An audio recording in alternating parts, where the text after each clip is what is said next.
Hello guys, in today's video, I'm going to show you how to get a Sora invite code. Let's begin.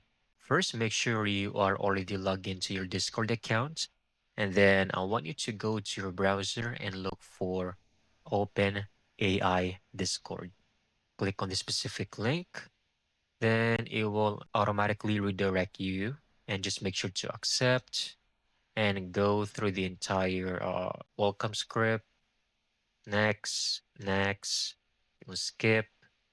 It's going to click on finish. And once you're inside the server, over here, click open AI verification. All right.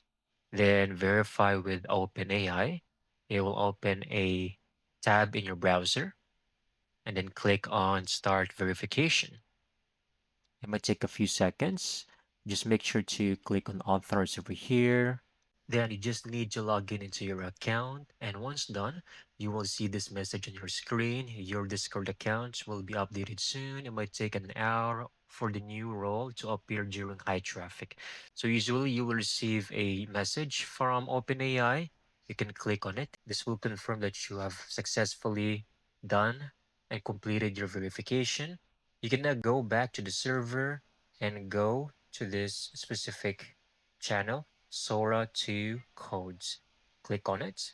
Then over here, this is where you can get Sora AI invite codes. And that's it. That's how you can easily get this done. I hope you found this video very helpful.